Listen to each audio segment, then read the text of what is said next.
আজকে আমি চলে এসেছি চানক অন্নপূর্ণা মন্দির। পশ্চিমবঙ্গের উত্তর চব্বিশ পরগনা জেলার ব্যারাকপুর টিটাগড় অঞ্চলে হুগলি নদীর তীরে অবস্থিত একটি বিখ্যাত মন্দির। ১৮৭৫ সালে ১২ই এপ্রিল রানী রাসমণির কনিষ্ঠ কন্যা জগদম্বা দেবী এই মন্দিরের প্রতিষ্ঠা করেন। দক্ষিণেশ্বর কালীবাড়ির অনুকরণে নির্মিত হওয়ায় এটি দ্বিতীয় দক্ষিণেশ্বর নামেও পরিচিত। তো এই মন্দিরে আজকে আমি চলে এসেছিলাম, আর পুরো ভিডিওটা তোমরা দেখতে থাকো। খুব সুন্দর একটা মনোরম পরিবেশ আর আধ্যাত্মিক একটা জায়গা। তোমরা পুরো ভিডিও দেখলে আরো সম্পর্কে জানতে পারবে। তো চলো শুরু করা যাক এই ভিডিওটা।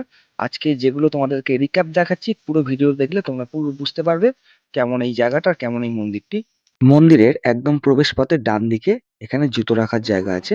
তো তোমরা যারা যাবে তারা গিয়ে এখানে জুতো খুলে মন্দিরের প্রাঙ্গণে প্রবেশ করতে হয়।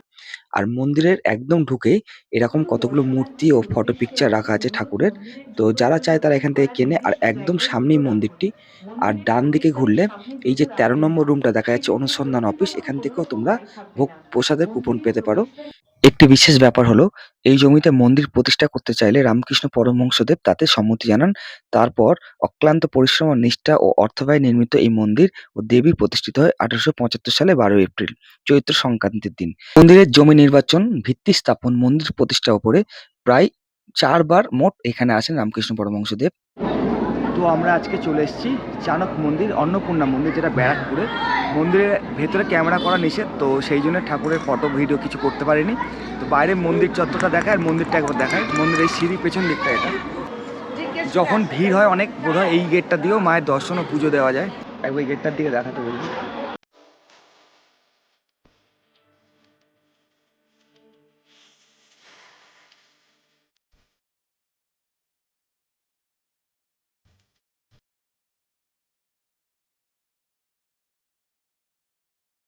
এই মন্দির প্রাঙ্গণে অন্নপূর্ণা মায়ের মন্দির ছাড়াও ৬টি শিব ঠাকুরের জ্যোতির্লিঙ্গ মন্দির আছে। তো এরপরে এই দেখো মন্দিরটি, যেটা বঙ্গীয় স্থাপত্য শৈলীর নবরত্ন মন্দির দ্বারা নির্মিত। ব্যারাকপুর টিটাগড় অঞ্চলে প্রাচীন নাম চানক। তো সেই সূত্র ধরে মন্দিরটিকে অনেকে চানক অন্নপূর্ণা মন্দিরও বলে।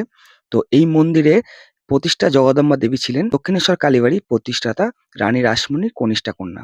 মন্দিরের নিকটবর্তী প্রাচীন ঘাটটিতে জগদম্বা দেবী প্রথম এসেছিলেন ১৮৭১-৭২ সাল নাগাদ। জগদম্বা দেবীর স্বামী মথুরনাথ বিশ্বাস ইস্ট ইন্ডিয়া কোম্পানির তৎকালীন চিফ ইঞ্জিনিয়ার সিবি স্লেওয়ার্ডের এস্টেটের জমি থেকে বর্তমানে মন্দিরের ভূখণ্ডটি তার ৪ পুত্রের নামে ক্রয় করেছিলেন। তো এই মন্দিরের ইতিহাস অনেক বিস্তৃত ও এর বর্ণনা অনেক দীর্ঘ। তো মন্দির থেকে বেরিয়েই একদম সামনে গঙ্গার ঘাটে যাওয়ার রাস্তা। তো সেই রাস্তার দিকে আমি অগ্রসর হয়েছিলাম। আর তোমরা দেখতে পাচ্ছ একদম মন্দিরের পেছন দিকে যে রাস্তাটা যাচ্ছে, সোজা এই দিকটায় গেলে গঙ্গার ঘাট।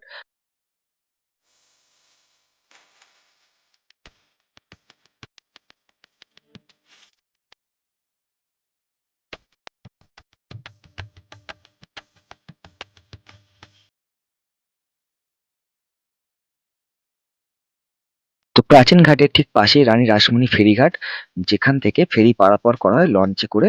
তো ওপারটায় হলো হুগলি জেলার শ্রীরামপুর। তো এইখান থেকে প্রতিনিয়ত অনেক মানুষ যাতায়াত করে।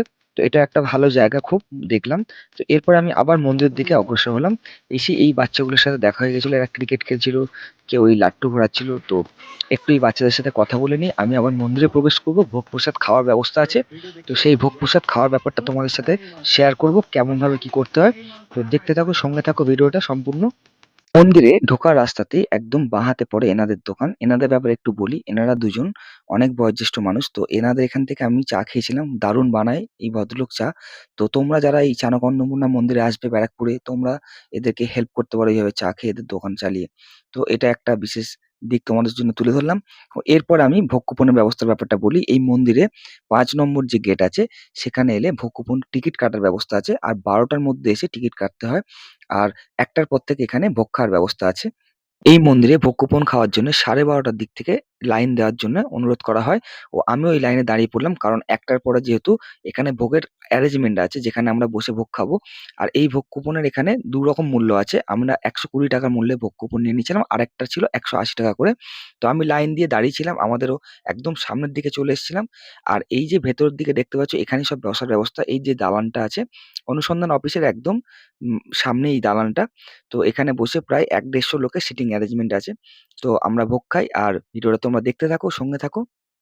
এদের এখানে ভোগ খাওয়া সিটিং অ্যারেঞ্জমেন্টটা খুব ভালো, টেবিল চেয়ারে বসে অনেকের জন্য খুব সুবিধা। তো প্রথমে আমাদের দিয়ে গেছিল মায়ের যে প্রসাদ, আমার হাতে একটা শসার টুকরো ছিল, তো আমি সেটা খেয়ে এই ভোগ প্রসাদের প্রথম খাওয়াটা খেলাম। আর এরপরে আমাদের প্রত্যেকের কাছ থেকে কুপন নিয়েছিল, কুপনগুলো যেগুলো আমরা কেটেছিলাম সেই কুপন নিয়ে যাওয়ার পর আমাদেরকে থালা দিয়ে গেছিল। তো প্রথমে আমাদের দিয়ে গেছিল আলু ভাজা। আলু ভাজা দেওয়ার পরে আমাদেরকে দিয়েছিল মায়ের যে অন্নভোগ হয় সেই পোলাও। তো পোলাওটা খেতে বেশ দারুণ ছিল। পোলাওটা দিয়ে আমরা শুরু করলাম অন্নভোগ খাওয়া। এরপরে আমাদের দিয়ে গেছিল সাদা ভাত। তো সাদা ভাতটা একদম ধোঁয়া ওঠা গরম, গরম সাদা ভাত। তো এরপরে সাদা ভাতের সাথে আমাদের দিয়েছিল শুক্তো। শুক্তোটাও দারুণ ছিল, একদম গরম, গরম। একটু পাতলা ছিল কিন্তু দারুণ লাগছিল খেতে। তো শুক্তো দিয়ে ভাত খাওয়ার পরে আমরা আরেকবার করে ভাত নিয়ে নিয়েছিলাম, কারণ অনেকটা দুপুর হয়ে গেছিল, খিদেও পেয়েছিল। তার সাথে ডাল দিয়েছিল। আর ডাল দিয়ে যাওয়ার কিছুক্ষণ পরে আমাদেরকে একটা সবজি মিক্সড ভেজ দিয়েছিল, যেটাও খেতে খুব দারুণ ছিল। তো তো শেষ পাতে আমাদেরকে দিয়ে গেছিল চাটনি, খেজুর আর আমসত্ত্ব, তার সাথে টমেটো দিয়ে একটা চাটনি। আর এরপরে আমাদের রাইসের যে পাঁপড়গুলো হয় সেই পাঁপড় দিয়ে গেছিল। তো এই পাঁপড় খাওয়ার পরেই আমাদের এসেছিল মা অন্নপূর্ণার যে মেন ভোগ প্রসাদ, তার মধ্যে পায়েস। তো পায়েসটা খেতে খুব সুন্দর ছিল। আর এইভাবে আমাদের আজকে এখানে ভোগ প্রসাদ গ্রহণ করা বা খাওয়া আমাদের এখানে সম্পূর্ণ হলো। তো এরপর আমরা চলে গেছিলাম গান্ধীঘাট। তো দেখতে থাকো, সঙ্গে থাকো, গান্ধীঘাটের পুরো ব্যাপারটা আমি তোমাদের সাথে শেয়ার করছি। ব্যারাকপুর গান্ধীঘাট এটি মহাত্মা গান্ধীর স্মৃতির উদ্দেশ্যে নির্মিত হুগলি নদীর তীরে অবস্থিত একটি স্মৃতিসৌধ ও উদ্যান। তো এখানে বন বিভাগ দ্বারা পরিচালিত এই উদ্যানের মধ্যে ১২০ প্রকারের গোলাপ গাছ আছে ও কি সুন্দর শান্তিপূর্ণ একটি ঘাট, যেটা হুগলি নদীর তীরে অবস্থিত। ১৯৪৮ সাল নাগাদ এখানে গান্ধীজির চিতাভস্ম একাংশ এনে এখানে রাখা হয়েছিল বলে অনেকেই মনে করেন বা বিশ্বাস করেন। তো এই ঘাট আমি পরিদর্শনে এসে আমার তো খুব ভালো লাগছিল, কারণ জায়গাটা আমার জন্য একেবারেই নতুন ছিল।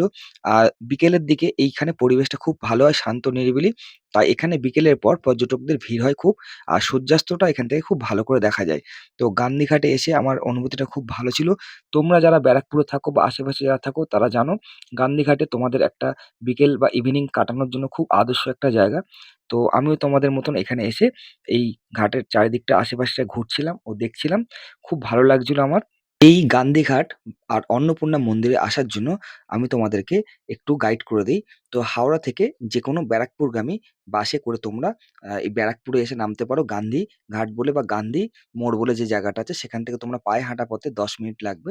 আর টোটো, অটো এখানে অনেকটাই অ্যাভেলেবেল। তো তাতে করে তোমরা চলে আসতে পারো। আর যদি তোমরা হাওড়ার থেকে আসো, শ্রীরামপুর হয়ে আসো, যেটা ফেরিঘাটে আসা যায় শ্রীরামপুর থেকে, একদম রানী রাসমণি ফেরিঘাট হয়ে একদম বলতে পারো অন্নপূর্ণা মন্দিরের পাশেই এই ফেরিঘাটটা। সেখান থেকে তোমরা পায়ে হাঁটা পথে চলে আসতে পারো। আর এদিক থেকে তোমরা শিয়ালদা থেকে যদি আসো, তো শিয়ালদা হয়ে তোমরা একেবারে ব্যারাকপুর নেমে তোমরা ব্যারাকপুর স্টেশন থেকে অটো বা টোটো করে আসতে পারো। আজকে আমি ভিডিওটা এখানেই শেষ করছি। ভিডিওটা কেমন হলো জানিও। আর ভিডিও ভালো লাগলে একটা লাইক অ্যান্ড শেয়ার করো। আর এরকম ভিডিও আরো দেখতে হলে আমার চ্যানেলটিকে সাবস্ক্রাইব করে রেখো। সঙ্গে থেকো বন্ধুরা। মা অন্নপূর্ণার কৃপায় তোমরা সবাই ভালো থেকো।